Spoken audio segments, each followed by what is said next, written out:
Lawmakers are gone for the rest of this week. I know that members of the House and Senate will be back next, but there doesn't seem to be a path for a breakthrough on a deal here when it comes to demasking or warrantless raids. Unless you're hearing something differently, Congresswoman, what's going to happen here? How long could this last?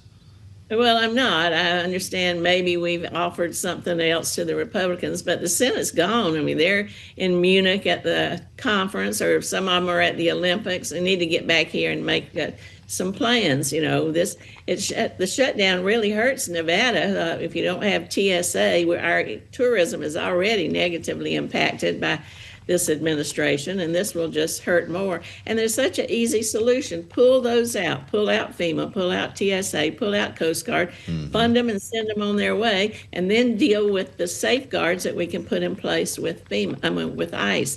You know, we can't cut off their money because they got all that money back in the big, beautiful bill. So they're funded. They can do whatever they want. They've got the 16th largest military budget in the world, but we could put those guardrails in place. Well, so what guardrails at the end of this, Congresswoman, do you expect will be put into place? Is the White House actually more flexible and Republicans more flexible than they're suggesting publicly at this time? Are you hearing that from your leadership? Well, you would hope so. I can't speak for the White House. I never know what they're going to do. But the Republicans are saying no to masks. Now, you know, our police officers, our law enforcement, they don't wear masks. They wear name tags. You know who they are. They have to have help to go into a place. They don't just do these broad raids like ICE does. There are certain rules of how they operate. We're not asking any more of them than we ask of our regular law enforcement. And I don't know what the problem is of why they can't agree to that.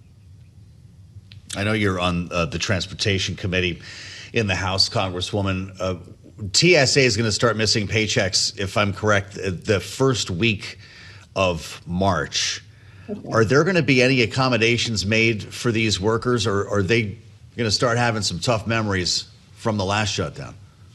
Well, the last one, remember, was a record 40-something days. Here at Caron Airport. We had food banks set up. I helped them get gas cards from the convention center so they could get back and forth to work. Private sector helped to make donations. So they were depending on the goodness of people's hearts because they weren't getting those paychecks from the federal government. Now, they got them after the fact, but that doesn't help you pay the rent as you go along. Mm-hmm. So, morale is already low at TSA. They have to put up with a lot of grief from dissatisfied customers coming through who don't want to open up their suitcases. And now you're asking them to do it and keep us all safe while not even giving them the respect of a paycheck. Well, so how long should they be expected to go without a paycheck? We know, as we were alluding to the record shutdown, that was more than 40 days at the tail end of last year. Congresswoman, should we expect that this could take longer than that if masks and other issues remain so firmly stuck with your side wanting one thing and the White House and Republicans wanting the other? Could this last longer than that, given that it is only one agency shut down and the pain is felt in a relatively small group of people? Well, it shouldn't matter. This shouldn't last any longer than any one day. Now, hopefully we could get something done before this kicks in the 1st of March so they don't have to go without a paycheck. But if the Republicans refused any of these crackdowns on the way ICE is operating, it's going to be hard to come to a deal. Now, last time with the health care and with the short-term CR, some Democrats who said they were going to stand firm peeled off and voted with the Republicans for some kind of accommodation. If they do that, the only accommodation I can imagine is another CR, maybe to the end of the fiscal year. This time it was 2 weeks, and nobody thought they could get it solved in 2 weeks. But one thing that's really important to remember is the public is with the Democrats on this.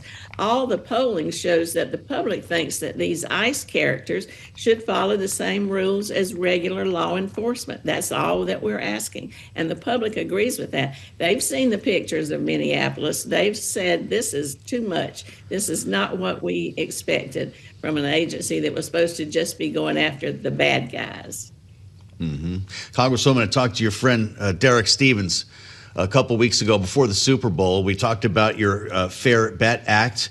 And we also got into the role that prediction markets have been playing and not playing, depending on how you look at this in the gambling business. You've got something called the Fair Markets and Sports Integrity Act to stop prediction markets from skirting state gaming laws, which is a big deal for a guy like Derek Stevens, because he runs Circa and a couple of other. He owns and runs these casino resorts in Las Vegas. I want you to listen to what he said and get your reaction. They're not paying any state income tax. They're not paying anything into problem gambling. They're not paying a federal excise tax.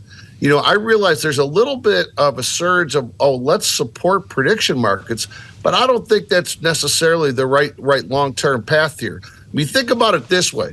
If someone hijacked a truck that had nothing but big screen televisions and brought that truck into the parking lot of a Best Buy and was able to sell these TVs at half price, would we really be supporting these marauders the way it seems like it is?